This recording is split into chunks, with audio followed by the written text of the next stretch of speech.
We all know you're going to UCF, right? But like, what got you to that point to where you wanted to choose UCF over all the other schools? I know this probably is a question that everybody in their mama been asking you, but like, what made you want to be a hometown hero?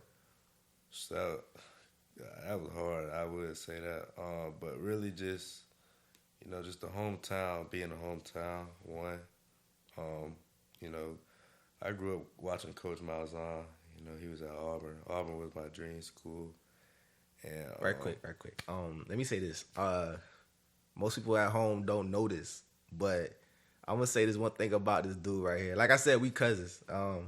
This dude's dream school was Auburn. Like this dude loved Auburn, dog. Like every Saturday, he used to watch Auburn.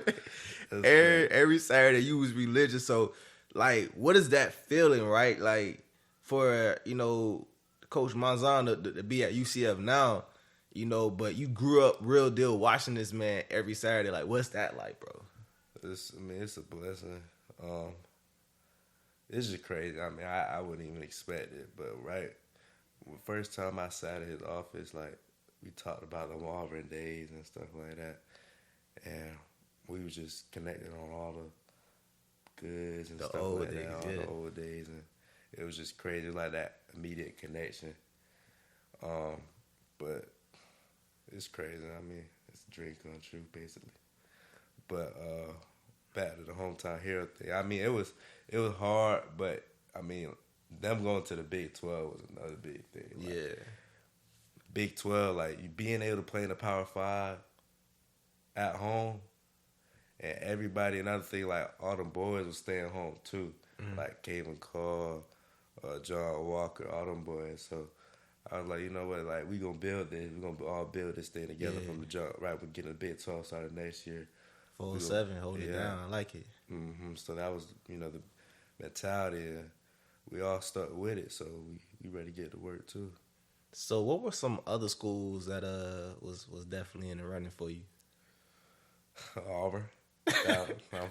Look, I got Auburn 2 weeks before signing day. Word. And that was 2 weeks. It was like, it felt like they was recruiting me the whole time. Like they.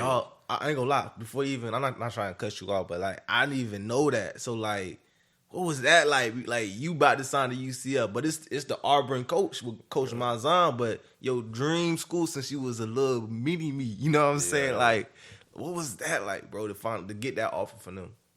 I ain't gonna lie, bro. It was. I almost cried. Like, it was crazy. I almost cried. That joke was crazy. I mean, it was just like a matter of time. Like, I was just like, I always wanted that offer, but it felt like, I got to grow up. I ain't gonna. Yeah, you ain't a kid forever. Yeah. So that's big. But once that thing came, I was like, what the heck? And like I said, it felt like they was recruiting me the whole time, but they were recruiting me for 2 weeks. Like they was on me like that. I took an official visit. The week before signing day. Oh, no, like days before signing day. So I took an official visit and, visit everything, like spent time with coaches and players. And like I said, it felt like a dream. But when I got home, like it got to the point where it was like, I got to choose what my heart really is. Like, yeah, that's my dream school, this and that. But I felt like home was better for me. Yeah. But that was probably one of the craziest schools that I probably got. But I had Clemson, North Carolina. I was a Tar Heels. Yeah, that was a tough one. It was at first it was between them and UCF. Yeah. So I had them, Arkansas.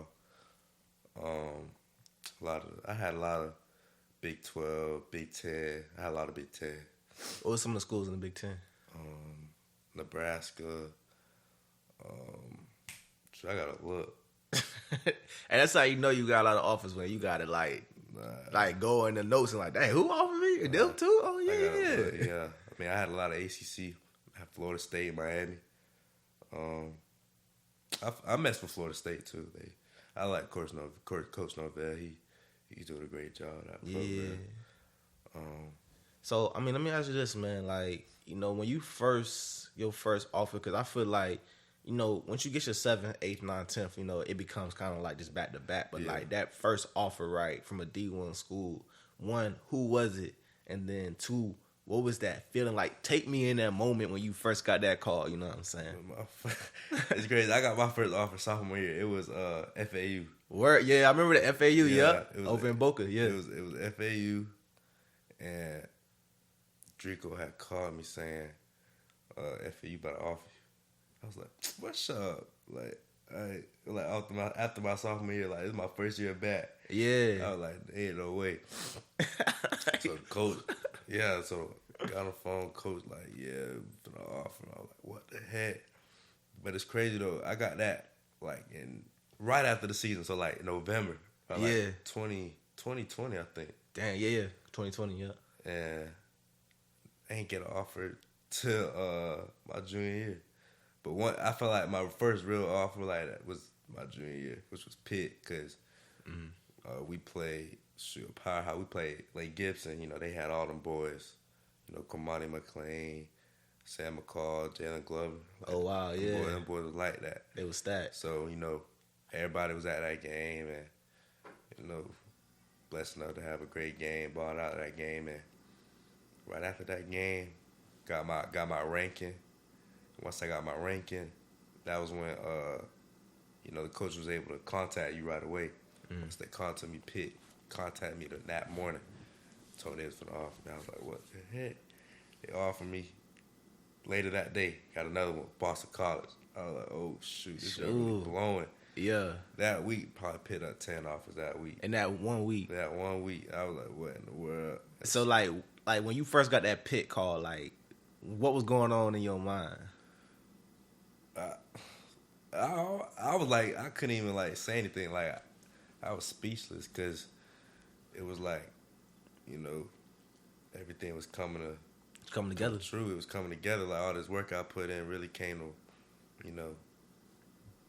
together, and like I said, it was just a blessing. God really, he made sure I was gonna get through this, put me to work, put me through all the trials and tribulations, and paid off. Yeah, man.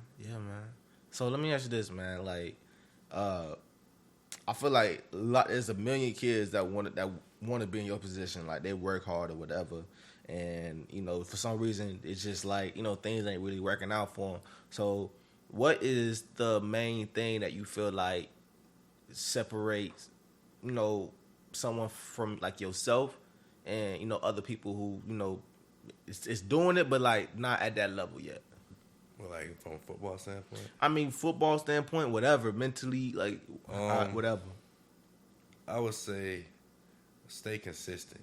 Consistency. That's probably the biggest thing. Like, consistency, in my opinion, is probably the most important thing, because those days where you don't even want to work, it's like you gotta work, get up, because it's gonna pay off. Like basically what happened to me, like, it's gonna pay off. Like, if you stay consistent, keep God first. Like, make sure you keep praying, because he gonna do it every time. Like, it might not happen right away, but just keep on praying, and just keep working, because it's all gonna pay off.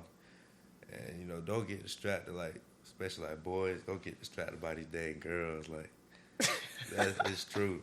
Like, that's a fact, man. I ain't gonna lie. Yeah. Drake said something in the song. He was like, man, distractions will do you in the truest sense. Yeah. And we both heterosexual males and we love the ladies, but there comes a time and place for that, and there comes a time and place for work at the same time. So, everybody at home, remember, like, work come first. Handling that business come first. Ladies, they gonna come, whoop-de-whoop. They not going nowhere. Just gotta give it time and let things come to you. Ain't that right, my boy? That's exactly oh, right. God. That's exactly right. Don't be following them things. Focus on yourself. Focus on your goals. It's all gonna come together. On God.